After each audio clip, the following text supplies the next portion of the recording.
Fascist আমলেও যে জিনিসগুলো পরিবর্তন করতে পারেনি, এখানে সেটাই পরিবর্তন হচ্ছে। ফ্যাসিস্ট আমলেও কিন্তু শিক্ষক নিবন্ধন পরীক্ষা দিয়ে পাশ করা যারা, তাদেরকেই মূল্যায়ন করা হতো স্কুল কলেজের শিক্ষকের নিয়োগের ক্ষেত্রে। কিন্তু এখন সেই সিস্টেমটাই বাতিল করে সরকারি নির্দেশনা জারি হয়েছে। স্কুল পরিচালনা বা কলেজ পরিচালনা কমিটি এ বিষয়ে সিদ্ধান্ত নেবে, শিক্ষক নিয়োগ দিবে। তো পরিচালনা কমিটিতে কারা আসবে এটা তো আমরা বুঝতেই পারছি, যে সেই দলখানা লোকেরাই পরিচালনা কমিটিতে আসবে, যাদের ওই দল করা ছাড়া অথবা তেলবাজি ছাড়া আর কোনো যোগ্যতা নেই। তারা কি করে একজন যোগ্য শিক্ষককে নির্বাচন করবে?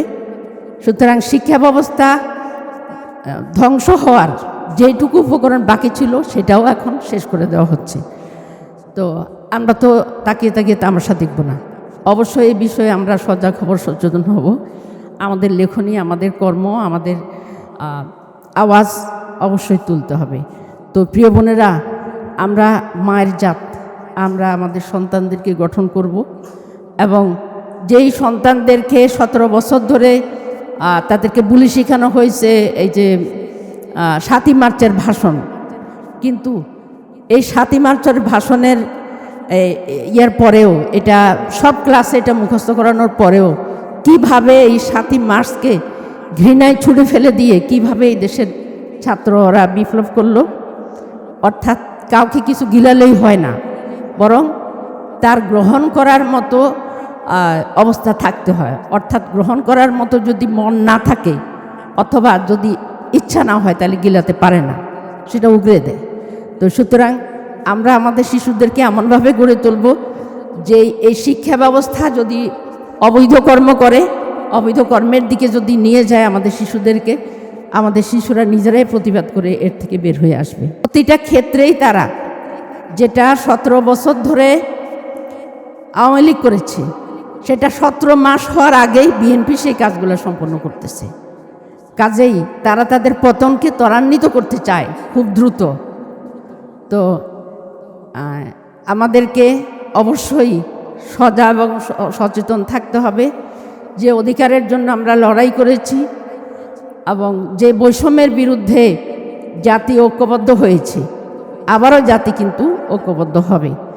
এবং আমরা এখন তাদেরকে সংসদে, সংসদের বাইরে, ঘরে, পত্রপত্রিকায়, মিডিয়াতে, সবখানেই আমরা তাদেরকে বোঝানোর চেষ্টা করছি, বলার চেষ্টা করছি, যদি তাদের সম্বিত ফিরে আসে, যদি তারা তাদের ক্ষমতাকে দীর্ঘায়িত করতে চায়, জননন্দিত করতে চায়, তাহলে তাদেরকে অবশ্যই নিজেদের সংশোধনের পথে ফিরে আসতে হবে এবং নিজেদের যে আমরা এক জালিম থেকে মুক্ত হয়েছি, কিন্তু আরেক জালিমের কবলে পড়েছি কি?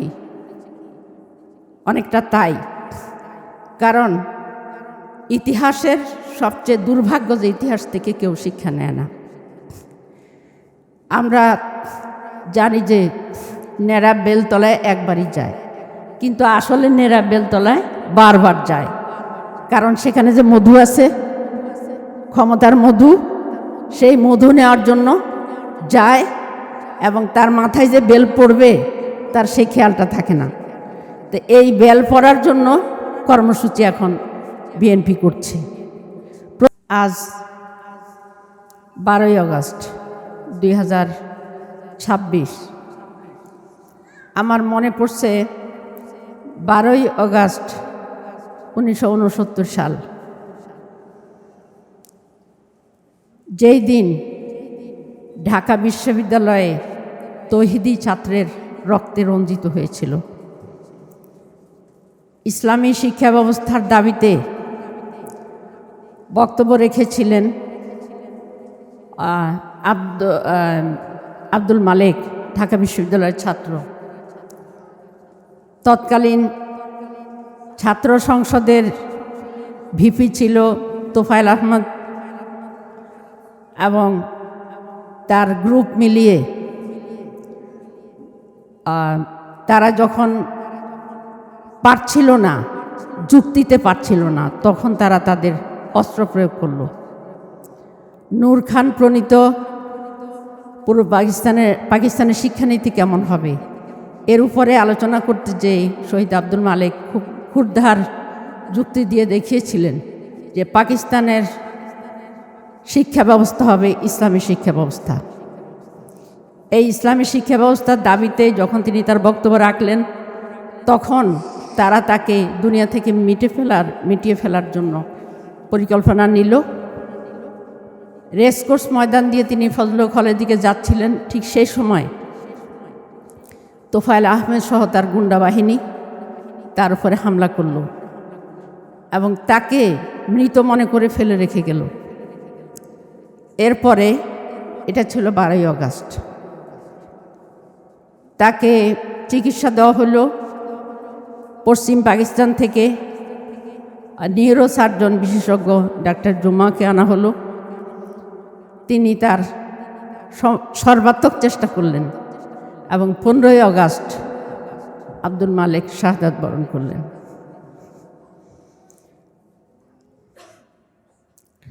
পাকিস্তান ভেঙে বাংলাদেশ হলো, আমরা স্বাধীন বাংলাদেশ পেয়েছে বলি খুব তৃপ্তির ঢেকুর তুলি, কিন্তু আসলে কি স্বাধীন হয়েছি? পাকিস্তান দূরের শত্রু ছিল, কিন্তু কাছের শত্রুর কোলে এসে পড়েছি আমরা, এবং এই শত্রুর জাতাকলে পিষ্ট হয়ে দীর্ঘ 17টা বছর এদেশের মানুষ ছটফট করেছে। তারপরে তারা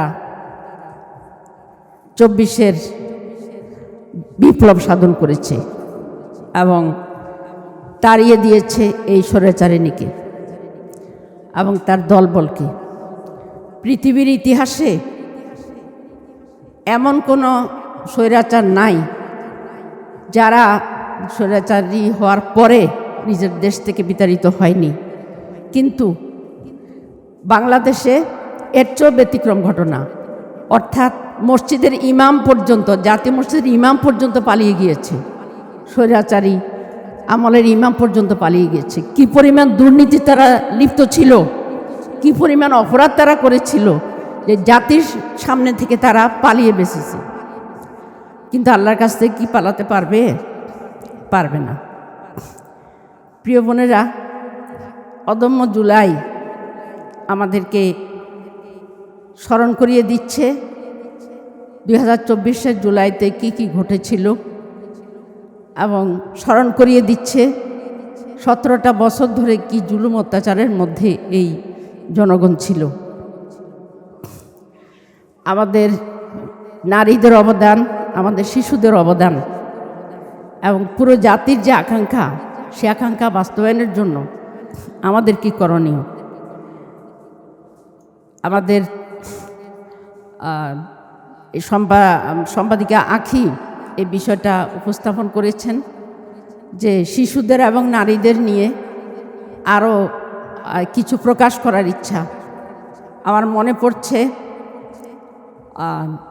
ইরান বিপ্লবের পরে ইরান বিপ্লবটা সুসংগত করতে এবং ইরানকে একটা শক্তিশালী, আদর্শবান, বলিষ্ঠ জাতি হিসাবে গড়ে তুলতে ইরানের নারীদের যে অবদান, সে অবদানটা ইরানের নারীরা রেখেছে এবং তারা সাংস্কৃতিক অঙ্গনে, বিশেষ করে তারা যে নাটক এবং সিনেমাগুলো তৈরি করেছে, এটা সারা বিশ্বে প্রশংসিত হয়েছে। সেখানে কোনো অশ্লীলতা নাই, সেখানে কোনো অমানবিকতা নাই, বরং একটা জাতিকে পথ দেখানোর জন্য চমৎকার উদ্যোগ সেখানে লক্ষ্য করা গেছে। তো আমি আশা করব আমাদের বাংলাদেশের নারী সমাজ এই বিপ্লবোত্তর বাংলাদেশে এই ভূমিকাটাই পালন করবেন। সুতরাং ওই একদিন বা এই 36 দিনের বিপ্লবে আমাদের ভূমিকা কিন্তু শেষ হয়ে যায়নি, বরং আমাদের ভূমিকা শুরু হয়েছে। এটা পুরা জাতিকে পূর্ণাঙ্গ মুক্তি না দেওয়া পর্যন্ত এটা চলবে ইনশাল্লাহ। প্রিয় বোনেরা, দলকানা নীতি পরিহার করতে হবে।